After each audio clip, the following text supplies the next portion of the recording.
જય જવાન જય કિસાન જય ગૌ માતા મિત્રો. આજે આપણે વાત કરવી છે દેશી ખાતર વિશે. આપણે જોઈએ છે કે આજકાલ ખેડૂત છે રાસાયણિક ખાતરનો વધારે ઉપયોગ કરે છે અને દેશી ખાતરનો ઓછો ઉપયોગ કરે છે.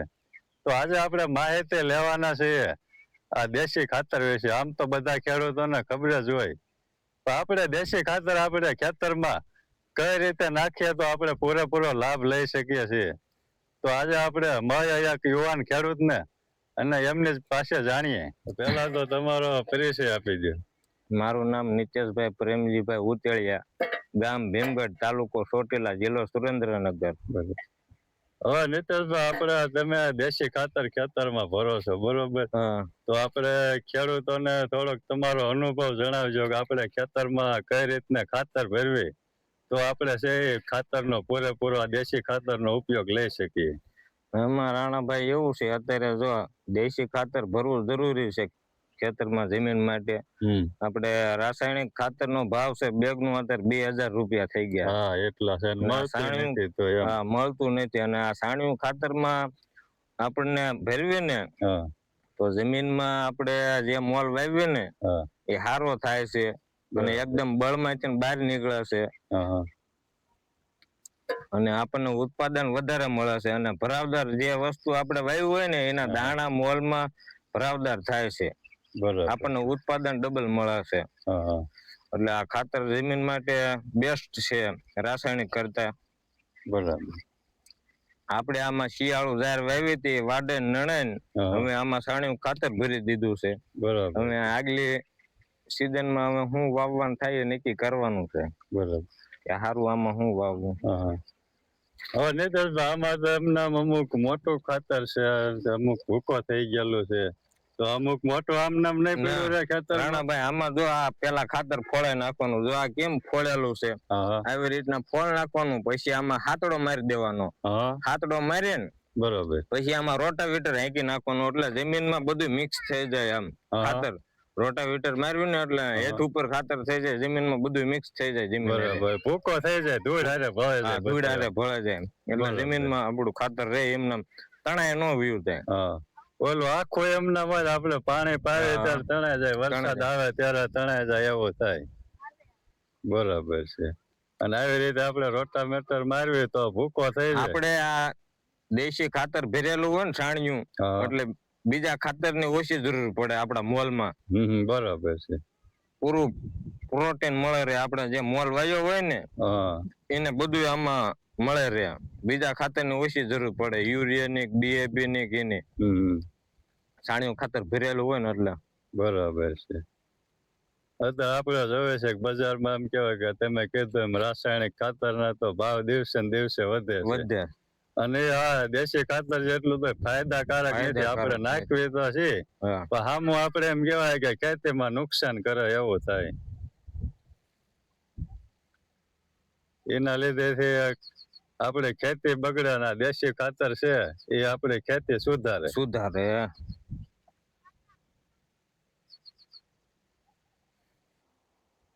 જો રાણાભાઈ, આપણે આમાં જુવાર જ વાવી હતી આપણે શિયાળામાં. બરાબર. એમાં પણ એક કૂતરો નતો થયો. આ જો આપણે આ સાણિયું ખાતર ભર્યું છે અને આ પૈસા મેં હમણાં 1 મહિના પેલા જુવાર વાવી છે, એમાં ડીએપી ખાતર લાવ્યું હતું, ઠેલિયાનું વાવ્યું હતું. એમાં જો આ કૂતરાનું બિયારણ આવ્યું છે, એમાં આપણે કેટલી નુકસાની થઈ. આ કાશી વાડવી પડે છે કૂતરાના લીધે છે. જો આ કૂતરાનું બિયારણ ડીએપી ખાતરમાં આવ્યું. કૂતરા અમારા ખેતરમાં હતા જ નહીં. આ તમે વિડીયો ઉતારવા આવ્યા જુવારમાં ત્યારે કૂતરા નતા હતા. આમાં તુર વાવી હતી, તુર માં પણ કૂતરા નતા. પછી આ 1 મહિના પેલા ડીએપી ખાતર લાવીને આપણે જુવારનું વાવેતર કર્યું, પણ આ કૂતરા જોવા ડીએપી ખાતર માં આવેલા. ઝાડ તો ક્યાંય દેખાતી જ નથી. કૂતરા જેટલે આ જો કાસું વાડવાનું ચાલુ કર્યું એટલે આ પાકા તો આ કેવડું થાય. હા, તો આપણે ઝાડ ની સીઝન ફેલ એવું થયું. આપણે ખર્ચો કર્યો ઉપર જતા બે એવું. એટલે આ કાસું વાડવાનું કારણ એ કે આપણા ખેતરમાં બિયારણ આ નો થાય કૂતરા. બીજ કેટલું છે આ કોઈ દી જાય નહીં. ઝાડ તો ક્યાંય દેખાતી નથી આમાં. અને આ ડીએપી ખાતરમાં બિયારણ આવે છે બધા આવા બહાર થી, હા કુતરાના છે કે ઓલું કોંગ્રેસનું છે કે આપણે શીલ છે એ બધું ડીએપી ખાતરમાં આવે છે. બરાબર છે. આ બિયારણ આપણે આંકર નથી આ ખાતર. તો કેટલું બધું નુકસાન છે એમ કેવાય આ કે ખેડૂતને રાસાયણિક નુકસાન જ ખાતરનું. છે. એ જે કંપનીમાં ખાતર બનાવે છે અહીંયા હારે મિક્સ કરતા હોય તેવા વિડીયો હોતે વાયરલ થાય છે. બરાબર છે. એટલે કે આ ખાતર વાપરે પછી ખડને દવા દેવાના છે. એટલે આ ખેડૂતને આમ જ મારે છે. મિત્રો તમે જોઈ શકો છો કે આ રાસાયણિક ખાતરનું કેટલું બધું આ ખેતીમાં નુકસાન થાય છે. આ નીતેશભાઈ ડીએપી ખાતરનો ઉપયોગ કર્યો હતો વાવવા સમયે, પણ આમાં ઝાડ તો ક્યાંય દેખાતી જ નથી. એનાથી વધારે તમે જોવો છો કૂતરા. આવી જ રીતે આપણે રાસાયણિક ખાતરનું એમ કહેવાય કે ખેતીમાં આપણે કેટલું બધું નુકસાન થાય છે.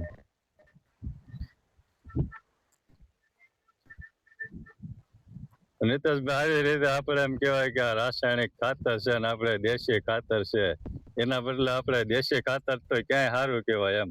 આપણે દેશી ખાતરમાં રાણાભાઈ એમાં બિયારણ આવે ને એ આપડા ખેતરનું જ હોય. આવું બિયારણ નું આવે.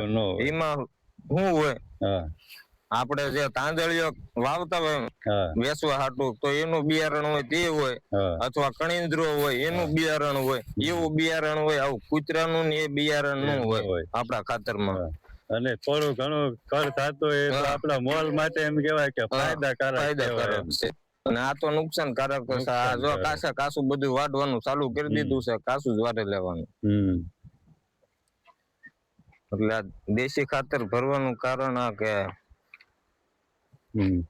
દેશી ખાતર નું આપણે ખેતીમાં કઈ નુકસાન જ નથી થતું એમ કહેવાય, ફાયદાકારક જ છે.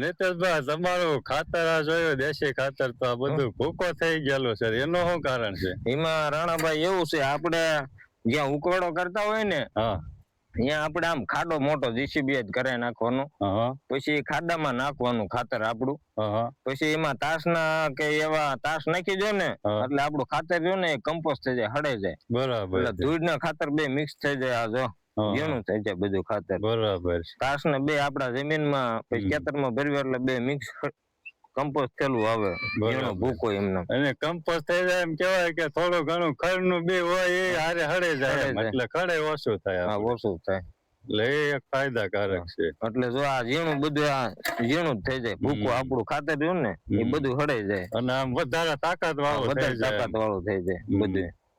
પૂરેપૂરો આપણે ઉપયોગ લઈ શકીએ. અને વરસાદ આવતો હોય ને તો એ પાણી બધું એમાં જાય, એના લીધે થી ખાતર ને બધું ઓગળતું જાય, આમ થઈ જાય મિક્સ. અને આવું આમ કમ્પોસ્ટ સારું થયેલું હોય તો આપણે ઓછું ખાતર હોય ને તો આપણા ખેતરમાં કામ સારું કરે, ચડી ગયેલું હોય એટલે. અને ઓલું જમીનમાં એમ નામ પડ્યું હોય તો એમ નામ પડ્યું રહે, આવી રીતે હળે નહીં. આ બધું મિક્સ માં થઈ જાય ખાતર.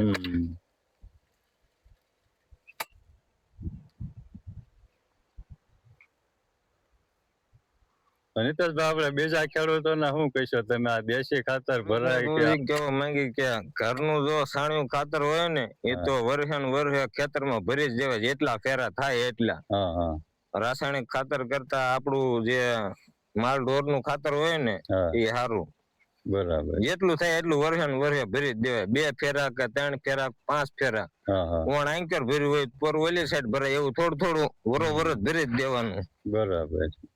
રાસાયણિક ખાતરમાં અત્યારે બિયારણ વધારે આવે, ડીએપી ખાતરમાં આપણને ખબર ન પડે પણ એ કાળું કલર મિક્સ થઈ જાય ને એટલે આપણને એમ થાય ભૂકો છે પણ એ બિયારણ આવે ખડનું. આ જો કૂતરાનું બિયારણ કેવું આવ્યું ઝાડમાં, એ ઝાડ તો ઝાડની સીઝન જ તમારે ફેલ કે એવું થયું. એના કરતા તો આ ઝાડ જુવારા રહ્યા ને અને પાઈ દીધા હોત ને તો આ ઝાડ હેરી થાત, નો વાયુ હોત ને ઓલે તો. નીતેશભાઈ તમે કીધું એમ આપણે આમાં ઝાડ હતી, આપણે તમે લણી લીધી, હવે તો કાઢી લીધી, તો તમે વેચવા ક્યાં જવાના? આપણે ઘરે બેઠા જ બિયારણ વેચવાનું છે અને ફૂલ જવાબદારી વાળું બિયારણ છે, બધું ગળ્યું જ છે.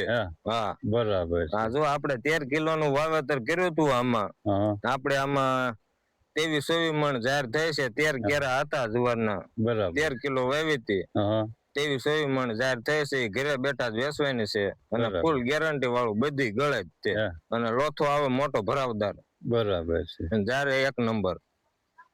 આપણે ઘરે જ વેચવાની હા. છે, માર્કેટમાં વેચવા જવાનું નથી. મિત્રો આ તો એક યુવાન ખેડૂત છે, જાગૃત ખેડૂત છે. તો આપણે પણ નીતેશભાઈ ને જેમ એમ કહેવાય કે ખેતીમાં બને એટલું આપણે દેશી ખાતરનો ઉપયોગ કર્યો, જેથી કરી આપણે રાસાયણિક ખાતરનો ઓછી જરૂર પડે.